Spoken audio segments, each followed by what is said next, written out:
Have you ever heard the saying, the devil is in the details? Well, today we're diving into an ancient Arabian tale that shows just how powerful observation can be. It's a story of four brothers, a lost camel, and a judge who gets more than he bargained for. This isn't just a folk tale. It's a masterclass in deduction that would make Sherlock Holmes proud. Our story begins with a man named Nizar on his deathbed. He calls his four sons, Mudir, Iyad, Rabia, and Anmar. To divide his inheritance, he gives them a series of cryptic instructions. To Mudir, he says, I give my red leather tent. To Rabia, my black horse and black woolen tent. To Iyad, this gray-haired servant. And to Anmar, this reception room to sit in. He adds a final, curious piece of advice. If you have any trouble dividing the rest, go and see the Serpent of Jurem, a wise judge in Najran. After Nizar passed away, confusion reigned. The brothers couldn't agree on what their father's words truly meant, so they decided to follow his advice and set off on the long journey to Najran to consult the wise Serpent. It was on this journey that their adventure truly began. As they traveled, Mudir, the eldest, pointed to the side of the path. The camel that grazed here, he announced, was one-eyed. His brothers looked closer. Rabia then added, and it was lame. Iyad, not to be outdone, observed, and it was short-tailed. Finally, Anmar concluded, it was definitely a stray. How could they possibly know all this just from some nibbled grass? Stay with me because their methods are brilliant. A short while later, a man came rushing towards them, looking distraught. Have you seen my camel? He asked frantically. Mudir stepped forward. Was it, by any chance, one-eyed? The man's eyes widened. Yes. Was it lame? Asked Rabia.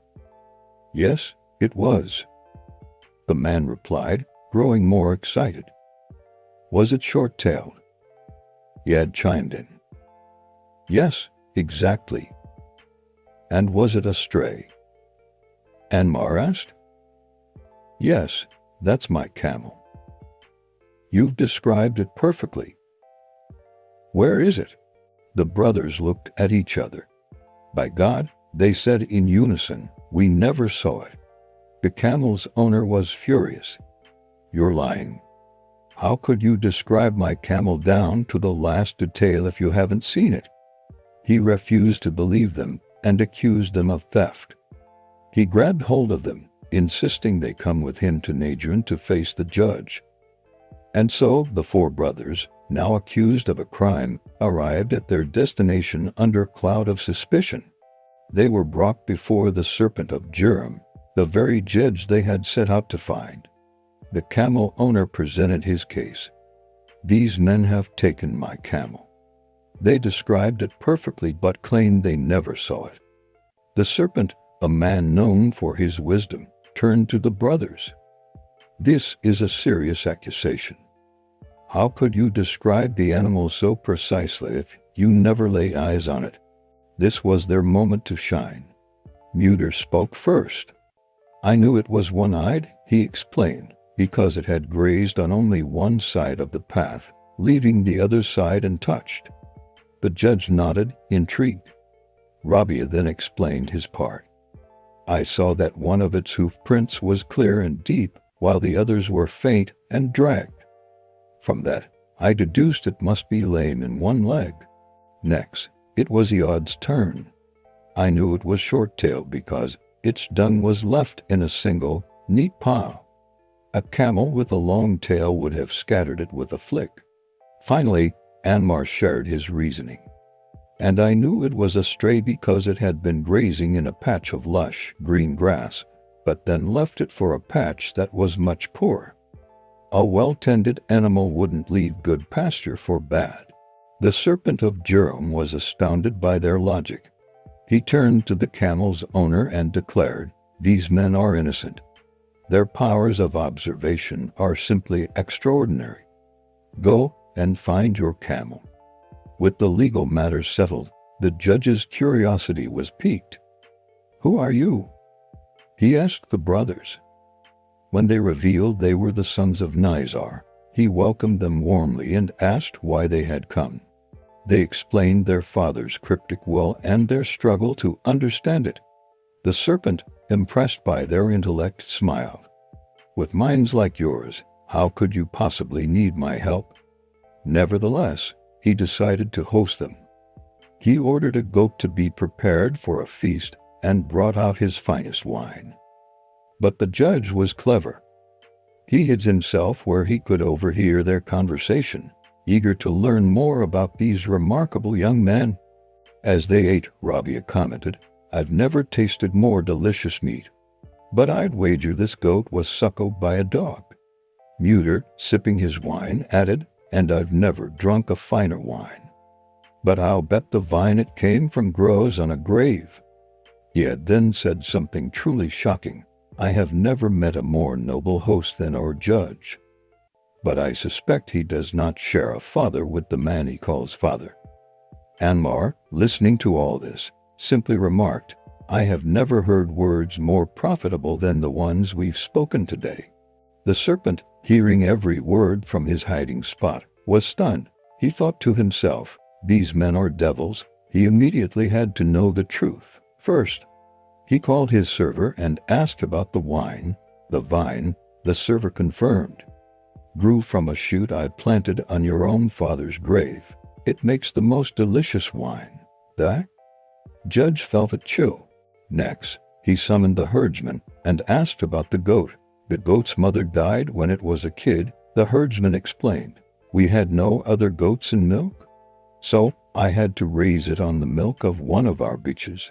The judge was now 2 for 2. His heart pounded as he approached the final, most personal mystery. He went to his mother and, with a heavy heart, asked her the question he now dreaded. "Mother, who is my real father?" His mother, seeing the look in his eyes, confessed the truth. She had been married to a great king who was unable to have children.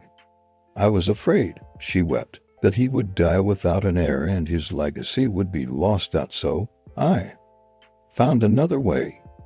The man he knew as his father was not his biological father.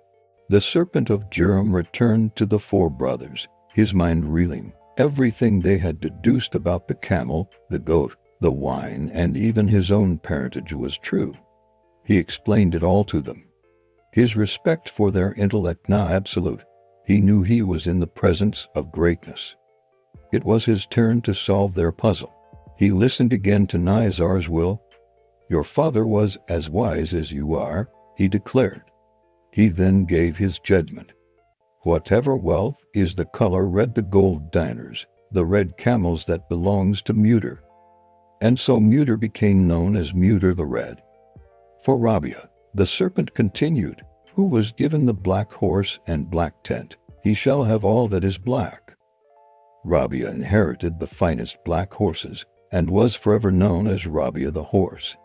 To Yed, the judge said, "Who was given the gray-haired servant, he shall have all things that resemble her." Yed inherited the flocks of white and gray sheep and was called Yed the Gray. Finally, for Anmar, the serpent concluded, he was given the reception room. He will receive the silver dirhams and all that remains of the inheritance. And from that day on, Anmar was known as Anmar the Remnant. The brothers, finally understanding their father's wisdom, were content. They had proven their worth not through strength, but through incredible intelligence and observation. Their story teaches us that the world is full of clues. If only we take the time to look, what we see on the surface is rarely the whole story. Thank you so much for joining me on this journey into the past. If you enjoyed this story and want to hear more tales of wisdom from around the world, make sure to hit that like button and subscribe to the channel. Let me know in the comments which brother's deduction impressed you the most. See you next time.